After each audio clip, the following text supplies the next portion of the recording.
আগামী ফেব্রুয়ারিতে এই মুহূর্তে নির্বাচন যদি ভণ্ডুল হয়ে যায়, সমস্যাটা কি কি?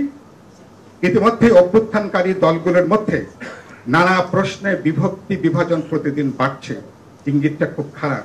ওই যে আমরা পড়ছি না, ওই ছোটকালে ঈশান কোণে মেঘ দেখা যাচ্ছে, ঈশান কোণে আমি কিন্তু ঝড়ের একটা আভাস আমি কিন্তু এখন দেখতে পাচ্ছি। দুই হলো, ইলেকশন যদি স্থগিত হয়, যদি পণ্ড হয়ে যায়, ও এমনকি ফ্যাসিবাদী শক্তি বাদ দেন, অভ্যুত্থানকারী দলগুলোর মধ্যে, শক্তিগুলোর মধ্যে ভাগ বিভাজন, হিংসা এটা বাড়বে এবং এটা রাজপথে একটা সহিংস বিরোধ বৈরিতাও এটা পর্যবেসিত হওয়ার ঝুঁকিটা বাড়বে, আশঙ্কাটা বাড়বে। একটু হিসাবের মধ্যে এগুলোকে নেওয়া দরকার।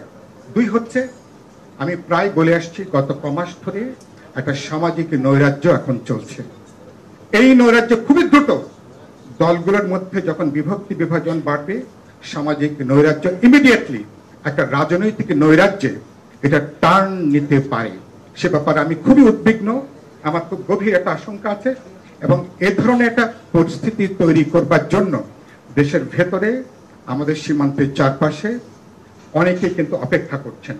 সেই সুযোগ আমরা প্রকারান্তরে করে দেব কিনা, তাদের জন্য জমিন তৈরি করব কিনা, খুব গভীরভাবে এটাকে বিবেচনার মধ্যে নেওয়া দরকার। এ ব্যাপারে শেষ আমার বক্তব্য হচ্ছে, বাংলাদেশ গভীর একটা নিরাপত্তা ঝুঁকির মধ্যে আছে। আমাদের ভেতরে রোহিঙ্গা ইস্যু নিয়ে, 3টা পার্বত্য জেলা নিয়ে এবং ভারত চারপাশে তাদের যে অনুপ্রবেশের যে চেষ্টা, তারা যে পুশিং যেটা করছে, কত লোক ভিতরে ঢুকালো, এটা গুরুত্বপূর্ণ না। গুরুত্বপূর্ণ হচ্ছে ভারত একটা রাজনৈতিক বার্তা দেবার তারা চেষ্টা করছে বাংলাদেশকে, অভ্যুত্থানকে, নতুন এই সরকারকে। তার মানে হচ্ছে যে কোনো সময় নির্বাচন বিলম্বিত হওয়া, পণ্ড হয়ে যাবার মধ্য দিয়ে পুরো অভ্যুত্থান অর্জনটা পণ্ড হয়ে যাবার আশঙ্কাটা বাড়বে।